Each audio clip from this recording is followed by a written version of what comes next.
نحمده ونستعينه ونستغفره ونعوذ بالله من شرور أنفسنا ومن سيئات أعمالنا من يهده الله فلا مضل له ومن يضلل فلا هادي له وأشهد أن لا إله إلا الله وحده لا شريك له وأشهد أن محمدًا عبده ورسوله أما بعد فإن خير الحديث كتاب الله وخير الهدي هدي محمد صلى الله عليه وسلم وشر الأمور محدثاتها وكل محدثة بدعة وكل بدعة ضلالة وكل ضلالة في النار. قال الله تعالى في كلامه المجيد: أعوذ بالله من الشيطان الرجيم. يا أيها الذين آمنوا كتب عليكم الصيام كما كتب على الذين من قبلكم لعلكم تتقون. গগনে ভুবনে যাবতীয় প্রশংসা আল্লাহর জন্য। দরুদ ও সালাম বর্ষিত হোক প্রিয় নবী মুহাম্মদ রাসূলুল্লাহ সাল্লাল্লাহু আলাইহি ওয়াসাল্লামের উপর। রোজাদার ভাইরা ও মায়েরা, আল্লাহর রাস্তায়, আল্লাহর ওয়াস্তে, আল্লাহর সন্তুষ্টি বিধানের উদ্দেশ্যে আমরা রোজা পালন করে চলেছি। তা প্রায় অর্ধেকের কাছাকাছি এসে পৌঁছে গেছে আলহামদুলিল্লাহ। রোজা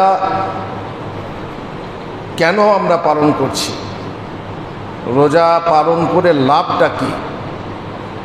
গত খুতবাতে বলেছিলাম, কোনো মানুষ আছে যারা মনে করে এই মুসলমানরা খামাখাতে ভোকা মরছে, না খেয়ে কষ্ট পাচ্ছে, এরা বেউকুফ।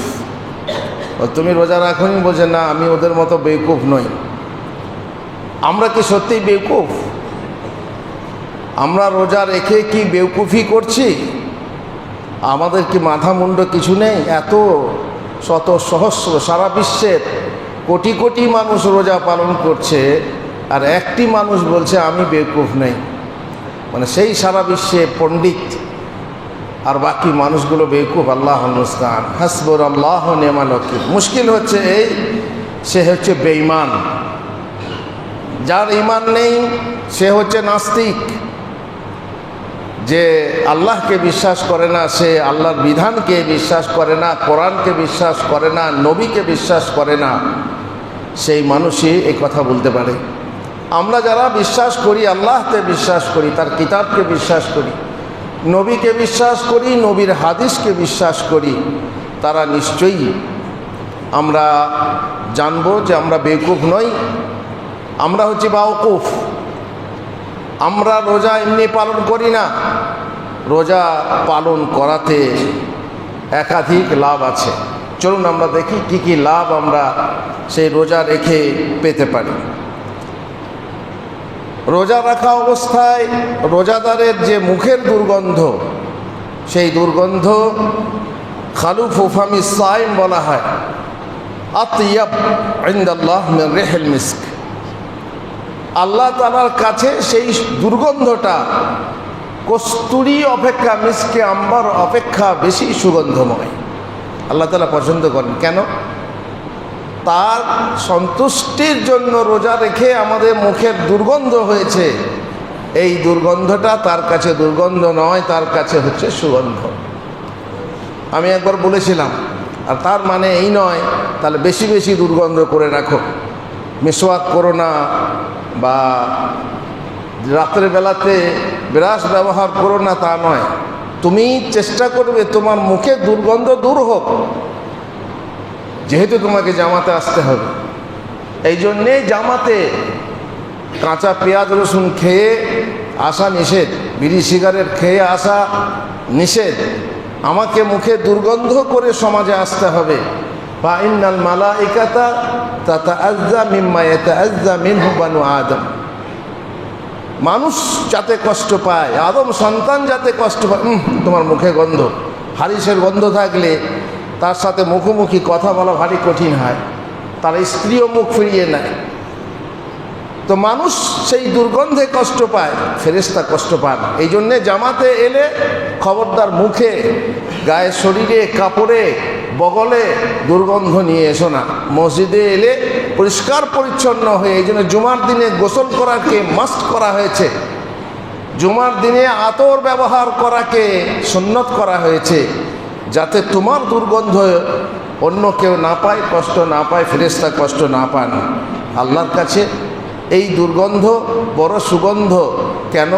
যেহেতু আমরা এই রোজা আল্লাহর কাছে পালন করেছি, আল্লাহর জন্য পালন করেছি, আর তিনি পছন্দ করেন এই রোজাকে।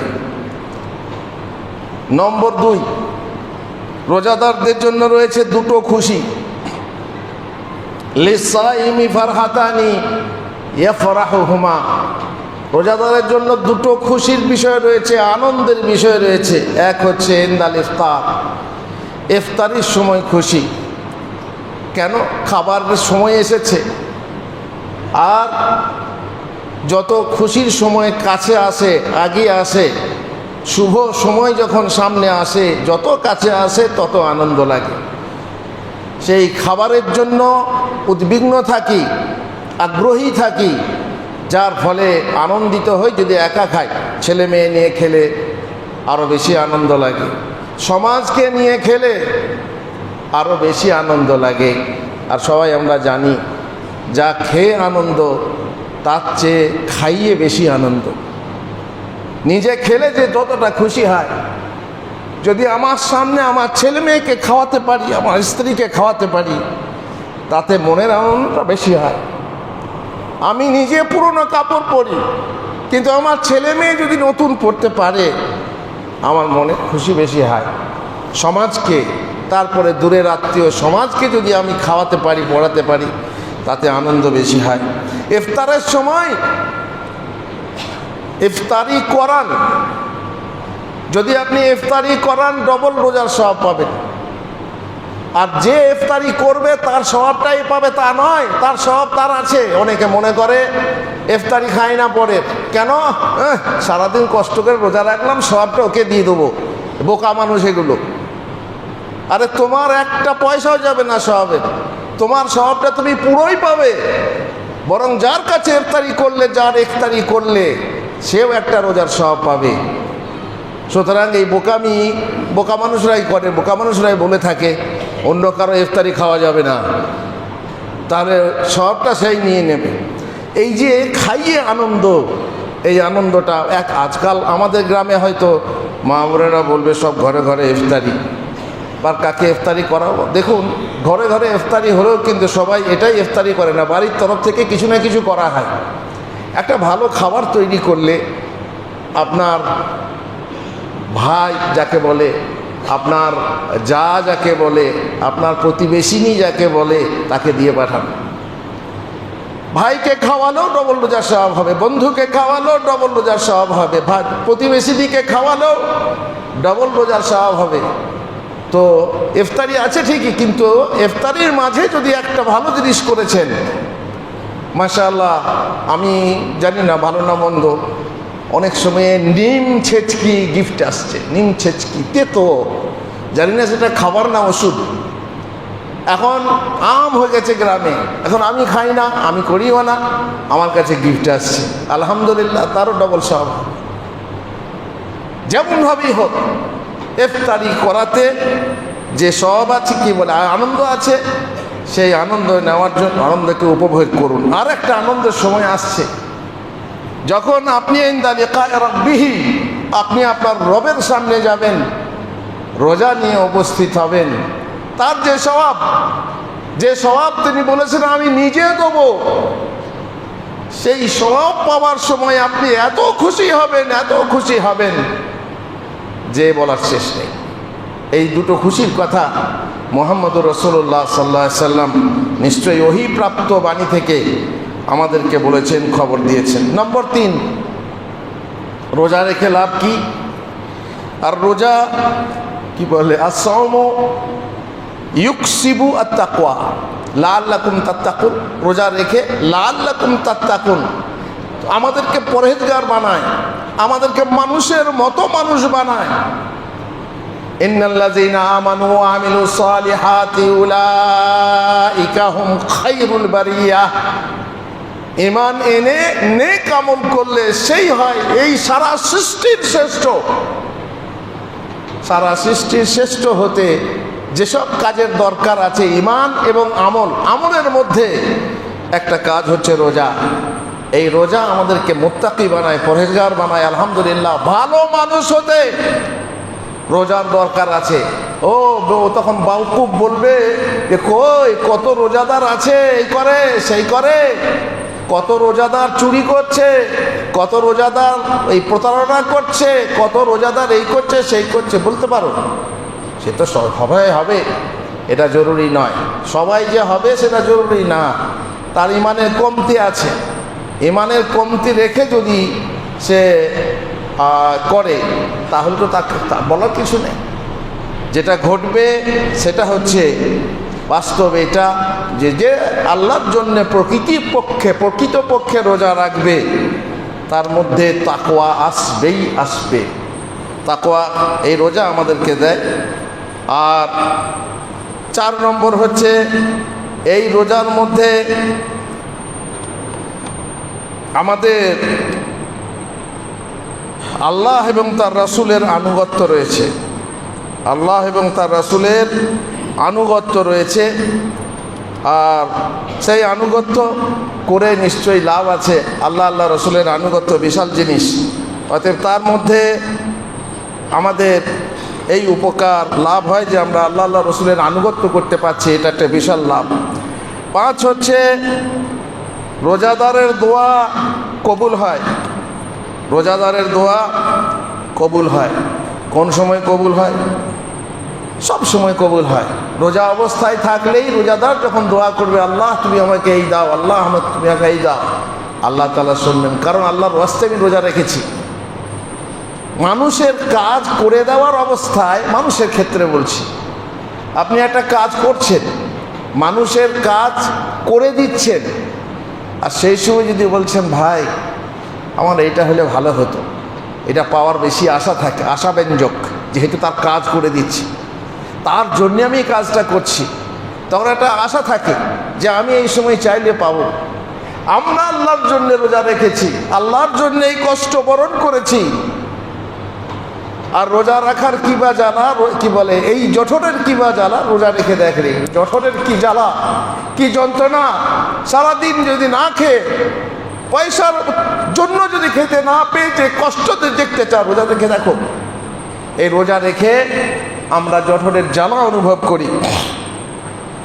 তখন আল্লাহর জন্য যখন করি, আল্লাহকে বলি আল্লাহ গো তুমি আমাকে এই দাও, আল্লাহ তুমি আমাকে মাফ করো, তুমি আমাকে জাহান্নাম থেকে রক্ষা করো, তুমি আমাকে জান্নাত দাও ইত্যাদি। তবে রোজার সাথে যদি মাসটা রমজান হয়, গত খুতবাতে বলেছিলাম রমজান মাসের যে কোনো মুহূর্তে দোয়া কবুল হয়। রমজান মাসের যে কোনো সেকেন্ডে দোয়া কবুল হয়। তাহলে রমজান হলো প্লাস রোজা হলো। আর তারপর যদি নামাজ হয়, নামাজের ভিতরে ফরজ নামাজের শেষাংশে দোয়া কবুল হয়, তাহলে 3টে কারণ যদি একত্রিত হয় তাহলে জানতে হবে যে দোয়া কবুল হওয়াতে সন্দেহ থাকতে পারে না। সুতরাং রমজানে দোয়া কবুল হয়, এটা আমাদের জন্য লাভ। তোমাদের জন্য না হতে পারে, তোমাদের দোয়ারও দরকার নেই, আর জাহান্নাম থেকে বাঁচারও দরকার নেই। কারণ জাহান্নাম অলরেডি কি আর বলার দরকার নেই আমার, সে তুমি জান্নাতি না জাহান্নামী সেটা আল্লাহ ভালো জানেন। ব্যাস, তাহলে শুধু ইফতারি করার সময় দোয়া নয় যে শুধু ইফতারিটাকে সামনে নিয়ে হাত তুলে দোয়া করবো না। ইফতারির সময় দোয়া কবুল হতে পারে, কিন্তু ইফতারির আগে পরে রমজানের যে কোনো সময় যে কোনো মুহূর্তে, বিশেষ করে রোজা অবস্থায় দোয়া কবুল হয়। আল্লাহ তাআলা আমাদেরকে তাই দেন যা আমরা চাই, যদি সেটা পাওয়ার উপযুক্ত হই তবে। 6 নম্বর হচ্ছে আল্লাহ তাআলা আমাদের গুনাহ মাফ করে দেন। আল্লাহু আকবার। আমাদের সাগীরা গুনাহসমূহকে মাফ করে দেন। আর কাবিরার জন্য তো বলেছিলাম তওবা করতে হবে। এবং সব থেকে কঠিন শর্তটাও বলেছিলাম। গুনাহ মাফ হয়ে যায়, আর তার জন্য হাদিসও বলেছিলাম। আর একটা হাদিস, যদি রমজান মাস পেল আর কেউ গুনাহ থেকে মুক্তি পেতে পেল না, সে এক হতভাগা। ওই যে প্রসিদ্ধ হাদিসে আছে, রাসূলুল্লাহ সাল্লাল্লাহু আলাইহি সাল্লাম মেম্বরের 3টে থাক, 1 2 3, 3 থাকে চড়ার সময়। দেখুন এখানে একটা কথা বলে রাখি, 3 থাকে চড়ে প্রথম থাকে খুতবা দিতে হবে তা না। মেম্বর হচ্ছে উঁচু জায়গায় খুতবা দেওয়ার না, সেখানে খুতবা দিতে হবে। 1 ধাপে চড়বো, 2য় ধাপে চড়বো, 3য় ধাপে চড়ে খুতবা দেবো, তাহলে উঁচু হবে, সমস্ত মানুষকে দেখা যাবে। এ নয় যে 3 থাক মেম্বর করলাম, নিয়ে প্রথম থাকে দাঁড়িয়ে খুতবা দিলাম। মানুষ অনেকে সুন্নত বলতে ভুল করে। এবারে অনেকে আমাদের এইগুলোকে বলছে সুন্নতের খেলাফ। এটা তো সুন্নত এরকম নয় মেম্বর তৈরি করা। তা বলো আল্লাহ রসুলের মেম্বরটা কেমন ছিল, মডেলটা বলো। কেউ বলছে টালির মেম্বর করা যাবে না, তো টালিতে বসা যাবে আর মেম্বর করা যাবে না কেন? খুতবা দেওয়া যাবে না কেন? মাইকে খুতবা দেওয়া যাবে, ফ্যানের হাওয়া খাওয়া হবে, সবই হবে। বেচারি মেম্বরটা কি দোষ যে কাঠেরই হতে হবে? আল্লাহর নবীর মসজিদের ছাদ ছিল খেজুরের গাছে, খেজুর গাছের গদি, তাহলে মেম্বরটা হতে হবে। তাহলে মেম্বর যদি কাঠের হতে হয়, তাহলে কাঠের ছাদও হতে হবে। সুন্নত পালন করার এইরকম কায়দা কিছু মানুষের আছে, যেটা বুঝে আসে না যে সুন্নতকে পালন করতে, সুন্নতের উদ্দেশ্যটা কি, সেটা পালন করলে যেটা হয় সেটা করতে হয়। উঁচু জায়গায় দাঁড়িয়ে খুতবা দাও। এবার সেই উঁচু জায়গায় চড়তে যত থাক লাগে, দেখো মক্কা মদিনায়, আমি মক্কা মদিনার দলিল বলছি না, কিন্তু দেখে এসো যে কথা কাছে উঁচু জায়গায় চড়তে হবে, মোট কথা সেখান থেকে দাঁড়িয়ে খুতবা দিতে হবে। তো যাই হোক, 3 থাকি মেম্বর ছিল নবী সাল্লাল্লাহু আলাইহি ওয়াসাল্লামের যুগে। প্রথম থাকে চড়ে বললেন আমিন, 2য় থাকে চড়ে বললেন আমিন, 3য় ধাপে চড়ে বললেন আমিন। সাহাবারা জিজ্ঞেস করলেন, ইয়া রাসূলুল্লাহ, এই আমিন আপনি কার দোয়াতে বললেন? কারণ দোয়াতে আমিন বলতে হয়। এখানে থেকে প্রমাণ হচ্ছে দোয়া করলে আমিন বলতে হয়। তো বললেন, আমার কাছে জিবরিল এলেন, দিয়ে 3টে লোকের জন্য দোয়া করলেন।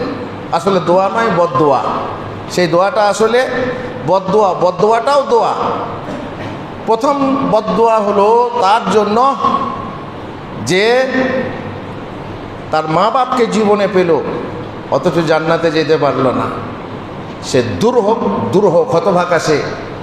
আল্লাহ রসুল বললেন আমি। সর্বশ্রেষ্ঠ ফেরেশতা দোয়া করলেন, আর সর্বশ্রেষ্ঠ নবী, সর্বশ্রেষ্ঠ মানুষ, সর্বশ্রেষ্ঠ সৃষ্টি, তিনি দোয়া করলেন, আমিন বললেন, সেটাও দোয়া। কবুল হবে না? হবে না।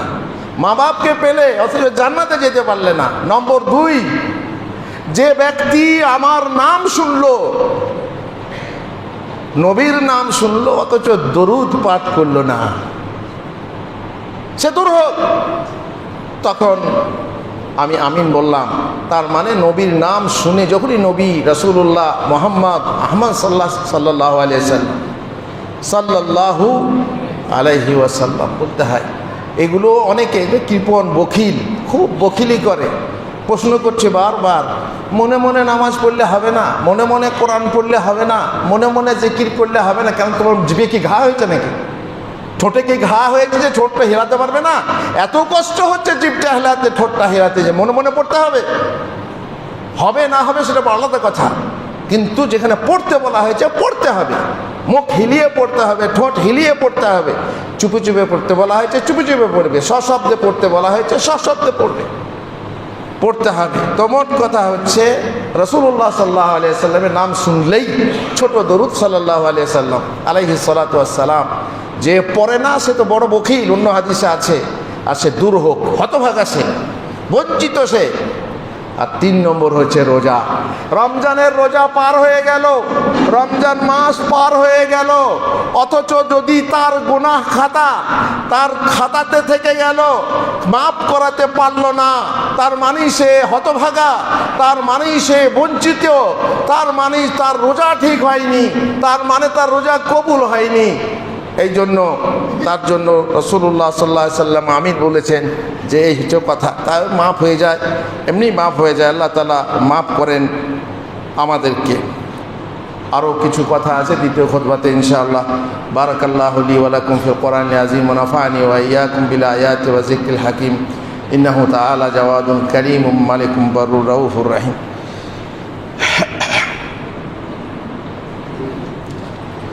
আলহামদুলিল্লাহ ওয়াসসালাতু ওয়াসসালামু আলা রাসূলিল্লাহ ওয়া আলা আলিহি ওয়া সাহবিহি আজমাইন।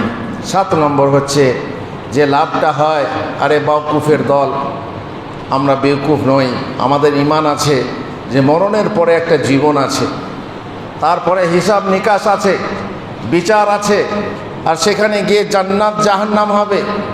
আমরা জান্নাত জাহান্নামকে বিশ্বাস করি, তোরা তো করিস না। তোদের তো লাভ লোকসানের ব্যাপারই নেই, খাতাই নেই। আমাদের লাভ লোকসানের খাতা আছে, ব্যাপার আছে। আমরা জান্নাত যাব, জাহান্নাম থেকে মুক্তি পাবো। আল্লাহ তাআলা সৃষ্টি করেছেন একটা উদ্দেশ্য নিয়ে, যেটা আমরা বিশ্বাস করি, তোরা করিস না। জাহান্নাম থেকে মুক্তি পাবো ইনশাআল্লাহ। আল্লাহ তাআলা এই রোজার মাসে মানুষকে জাহান্নাম থেকে মুক্তি দিয়ে থাকেন। 8 নম্বর হচ্ছে শারীরিক ফায়দা আর স্বাস্থ্যগত উপকার। সেটা আমাদের যারা উপবাস থেকে চিকিৎসা নিয়ে থাকেন, যারা ডাক্তারবাবুরা পরামর্শ দিয়ে থাকেন যে আপনাকে খাওয়া কন্ট্রোল করতে হবে, আপনাকে উপবাস করতে হবে, না খেয়ে থাকতে হবে, ডায়েট খাবার খেতে হবে ইত্যাদি। এই ধরনের রোগ বহু আছে, জন্ডিস, হ্যাপাটাইটিস, প্লিহা, বদহজম, যকৃৎ, ফ্যাট বা চর্বি জাতীয় যত রোগ আছে। আর একটা হচ্ছে অটোফেজি প্রক্রিয়া রোজাতে হয়। অটোফেজি এখন নতুন আবিষ্কারে বেরিয়েছে। অটোফেজি, অটোফেজি কি? যে শরীরের যে কোষগুলো আছে সেই কোষগুলো খাবারের সময়ে কাজ করে, পেট ভর্তি থাকলে কাজ করে। আর যদি কাজ না করে, কি বলে, খাবার না থাকে, তাহলে সেই কোষগুলো সেই সময়ে খালি শূন্য হয় এবং পরিষ্কার হয়ে যায়। এটা অটোফেজি হয়ে যায়। উপোস থাকলেই আমাদের শরীরের কোষ এগুলো কি হয়, মানে বিশুদ্ধ হয়, সেগুলো সংশোধিত হয়। আমি হয়তো ঠিকমতো বোঝাতে পারছি না, ডাক্তারি ব্যাপার। তো সেই কোষগুলো বিশুদ্ধ হয় এবং তাতে এই রোজার ফলে আমাদের সেই অতিরিক্ত চর্বি নষ্ট হয়, কোলেস্টেরল তার ক্ষতি সেটা কমে যায় ইত্যাদি ইত্যাদি। এই হচ্ছে স্বাস্থ্যগত লাভ বা উপকার রোজা রাখার ফলে। 9 নম্বর উপকার হচ্ছে কাসরুশ শাহওয়াত। যেহেতু রাসূলুল্লাহ সাল্লাল্লাহু আলাইহি ওয়াসাল্লাম বলেছেন যে রোজা রাখলে মানুষের যৌন উত্তেজনা প্রশমিত হয়। প্রত্যেক পুরুষের এবং নারীর মধ্যে যৌন উত্তেজনা থাকে, কারো কারো উন্মাদনা থাকে। তারা তো পাগলদের পর্যায়ভুক্ত, আর তারা ব্যভিচার করে, তারা নোংরামি করে, তারা এ করে সে করে। কিন্তু যদি এটা নিয়ন্ত্রিত হয়, ভালো মানুষের কাছে এটা নিয়ন্ত্রণে থাকে, কিন্তু অনেক সময় নিয়ন্ত্রণের বাইরে চলে যায়। সেইটাকে পুনঃ নিমন্ত্রণ করার জন্য, সেটা যৌন উত্তেজনার যে অতিরিক্ত তাপ, সেটাকে প্রশমিত করার জন্য রোজা রাখার দরকার আছে। দেখো, রেখে পরীক্ষা করে দেখো। রাসূলুল্লাহ সাল্লাল্লাহু আলাইহি সাল্লাম বললেন যে তোমরা বিবাহ করো। এই যুবকের দলিয়া মাশারাশ শাবাব মান ইসতাতা মিনকুমুল বাআতা ফালইয়াতাযাওয়াজ। যারা তোমরা কি বল, বিবাহ করো। যাদের ক্ষমতা আছে বিবাহ করো, আর যাদের ক্ষমতা নেই তারা কি করো? যারা বউ পুষতে পারবে না তারা কি করো, বা বউ নেই কাছে তারা কি করবে? ফা আলাইকুম বিসসাওম, তোমাদের রোজা রাখো। ফাইন্নাহু লাহু ভিজা, কারণ এই রোজা ওই যৌন উত্তেজনা প্রশমিত করতে সহযোগিতা করবে। সুতরাং এটার একটা ফায়দা, যাদের অতিরিক্ত যৌন উত্তেজনা থাকে তাদের প্রশমিত হবে এই রোজার মাধ্যমে। 10 নম্বর হচ্ছে তাবিদুন নাসে আলাল খায়র। মানুষ ভালো কাজ করতে অভ্যস্ত হয়। দেখবেন এখন যত লোক ভালো কাজ করছে তারা রমজানের আগে করতো না। রমজানের একটা মানে ভালোবাসা আছে, রমজানের একটা সম্মান আছে, মর্যাদা আছে। এই রোজা রাখে এটা করছিস, দেখবেন অনেক মানুষ বাইরে ভালো খারাপ কথা বলছে, নোংরা কথা বলছে। এই নোংরা কথাটা বলছে আর একজন বলছে এই রোজা রাখে এই কথা বলছিস। হ্যাঁ, এইটাতে অভ্যেস তৈরি হয়ে যায়। এই যারা বিড়ি সিগারেট খাচ্ছে তারা খুব আরামসে এই বিড়ি সিগারেট অভ্যেস ছাড়তে পারে রোজা রাখার মাধ্যমে। ও কী হবে, রাতেই তো আবার সব ঠিক হয়ে যায়। যাই হোক, যদি চায়, যারা বলে আমাদের পেট ফেঁপে যায়, 2 ঘন্টা বিড়ি না খেলে পেট ফেঁপে যায়, পায়খানা ক্লিয়ার হয় না, তো তাদেরকে অভ্যেসটা যেহেতু সারাদিন তারা পান করছে না, তখন সে চেষ্টা করলে আরও 12 ঘন্টা 13 ঘন্টা 14 ঘন্টা পারবে পান না করে, তার জীবনটা কাটতেই পারে। এত একটা নোংরা জিনিস, হারাম জিনিস না খেয়ে তার জীবনটাকে বিশুদ্ধ পরিশুদ্ধ করতে, পবিত্র করতে সে মানে সচেষ্ট হবে। এই রোজার মাধ্যমে হ্যাবিট তৈরি হবে ভালো কাজ করতে, আর নোংরা কাজ বর্জন করতে তার অভ্যেস তৈরি হবে। ফলে সে নোংরা কাজ করবে না। যে রোজার মাস, এই রোজাতে এটা করা যাবে না, তারপরেই অভ্যেসটা তৈরি হবে। আর এইখান থেকেই তাকওয়া হওয়ার কথা বলা হয়েছে। পরিশেষে বলি, রাসূলুল্লাহ সাল্লাল্লাহু আলাইহি ওয়াসাল্লাম বলেছেন, মান লাম ইয়াদা কাওলা যুর ওয়াল আমাল বিহি ফালাইসা লিল্লাহি হাজা ফি আন ইয়াদা তাআমাহু ওয়া শারাবা। যে ব্যক্তি রোজা রাখলো কিন্তু খারাপ কথা, মিথ্যা কথা, বানাওয়াটি কথা বর্জন করতে পারলো না, তারপরে আমল করতে পারলো না, তারপরে আমল বর্জন করতে পারলো না, তাহলে তার পানাহার থেকে দূরে থাকাতে কোনো উপকার নেই, কোনো প্রয়োজন নেই। আল্লাহ তাআলা তার রোজার দরকার নেই। তার মানে বুঝতেই পারছেন যে রোজা রাখাটা শুধু আল্লাহ তাআলা পানাহার বন্ধ করে, যৌনাচার বন্ধ করে মানুষকে কষ্ট দেওয়া নয়, মানুষকে ভালো তৈরি করা। স্বর্ণকার যখন স্বর্ণকে আগুনে জ্বালায়, তারপরে পিটায়, হাতুড়ি দিয়ে পিটায়, উদ্দেশ্যটা পিটিয়ে তাকে ধ্বংস করা নয়, বরং তাকে খাঁটি সোনা করা উদ্দেশ্য হয়। আল্লাহ তাআলা এইভাবেই রোজার মাধ্যমে আমাদেরকে খাঁটি করতে চান। আমাদের শুধু পানাহার দেখতে, কষ্ট দেখতে চান না। আমরা এরই মাধ্যমে আমরা আমাদের চোখ রোজা রাখবে, আমাদের ব্রেন রোজা রাখবে, আমাদের মুখ রোজা রাখবে, হাত রোজা রাখবে, পা রোজা রাখবে, পেট রোজা রাখবে।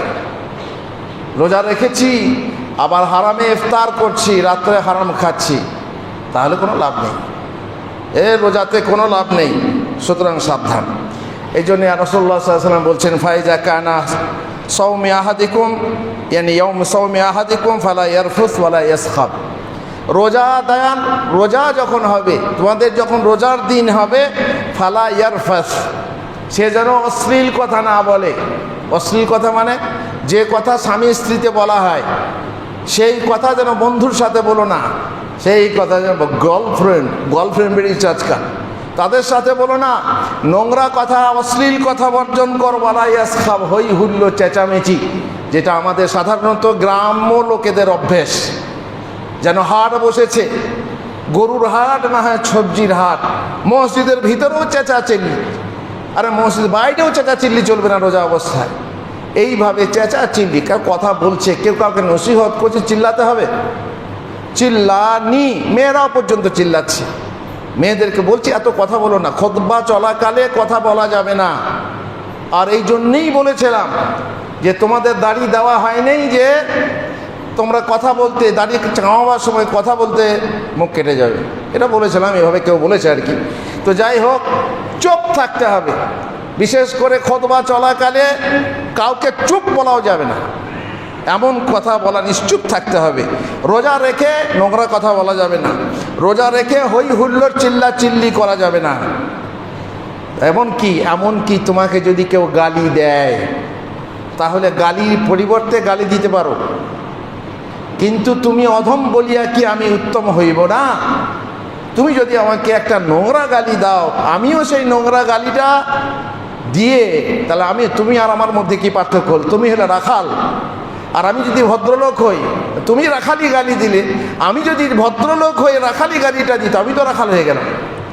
সুতরাং এই যে যদি কেউ তোমাকে গালি দেয়, বলছে ফাইন সাব্বাহু আহাদুন ওয়া শাতামাহু ফালিয়াকুল ইন্নী সায়েম, সে যেন বলে আমি রোজা রেখেছি। আমাকে গালি দিলে ঠিক আছে, আমি রোজা রেখেছি, তার মানে কি রোজা না রাখলে দেখতাম, কিন্তু রোজা রেখেছি। আর এই রোজা রেখে ঝগড়া ঝামেলা গালাগালি এসব করা যাবে না। ইন্নী সায়েম, ইন্নী সায়েম, ব্যাস। তারপরে এই রোজাতে আমাদের সামাজিক ফায়দা রয়েছে, একে অপরের সাথে দেখা সাক্ষাৎ আনন্দ, ইফতারি করছি আলহামদুলিল্লাহ, গরিবদেরকে সাহায্য করছি, দানের মাস দান করছি, গরিবদের সহযোগিতা হচ্ছে, এতে সামাজিক উপকার রয়েছে। আর সব থেকে যেটা বড় উপকার, যেটা বললাম, জাহান্নাম থেকে যদি মুক্তি পাই তাহলে যাব কোথায়? জাহান্নাম থেকে মুক্তি তো পেলাম, আল্লাহ তাআলা রোজার মাধ্যমে আমাদেরকে করবেন, মুক্তি দান করবেন, যাবোটা কোথায়? ইনশাআল্লাহ জাহান্নাম থেকে দ্বিতীয় কোনো জায়গা নেই যাওয়ার। জাহান্নাম ছাড়া আরাফ বলে একটা জায়গা হবে কিছুদিনের জন্য, তারপরে একমাত্র জায়গা, অদ্বিতীয় জায়গা, সেটা হচ্ছে জান্নাত। ইনশাআল্লাহ আমরা জান্নাতে যাব, আর রাইয়ান নামক জান্নাতে আমরা স্থান পাবো যারা আল্লাহর ওয়াস্তে রোজা রেখেছি। আল্লাহুম্মা সাল্লি আলা মুহাম্মদ ওয়া আলা আলি মুহাম্মদ কামা সাল্লাইতা আলা ইব্রাহিম ওয়া আলা আলি ইব্রাহিম ইন্নাকা হামিদুম মাজিদ। আল্লাহুম্মা বারিক আলা মুহাম্মদ ওয়া আলা আলি মুহাম্মদ কামা বারাকতা আলা ইব্রাহিম ওয়া আলা আলি ইব্রাহিম ইন্নাকা হামিদুম মাজিদ। রব্বানা আতিনা ফিদ দুনিয়া হাসানা ওয়া ফিল আখিরাতি হাসানা ওয়া কিনা আযাবান নার। আল্লাহ গো, আমরা তোমার জন্য রোজা রেখেছি, তুমি আমাদেরকে ক্ষমা করো এবং আমাদেরকে আখিরাতে জান্নাত দান করো। হে আল্লাহ, তুমি আমাদের মাঝে বরকত দাও। হে আল্লাহ, তুমি আমাদের মাঝে, ছেলেদের মাঝে বরকত দাও, যারা হালাল কামাই করছে হালাল উপার্জনে বরকত দাও। হে আল্লাহ, রোগগ্রস্তকে রোগমুক্ত করো, ঋণগ্রস্তকে ঋণ মুক্ত করো। হে আল্লাহ, আমরা চাষ নির্ভর মানুষ, আমাদের ফুলে ফলে ফসলে খামারে খেতে পানিতে বরকত দাও। তুমি সময়ে বৃষ্টি এবং অনাবৃষ্টি ও অতিবৃষ্টি থেকে পানাহ দাও। আল্লাহুম্মা আমিন। ওয়া সাল্লাল্লাহু আলা নবিয়িনা মুহাম্মদ ওয়া আলা আলিহি ওয়া সাহবিহি আজমাইন।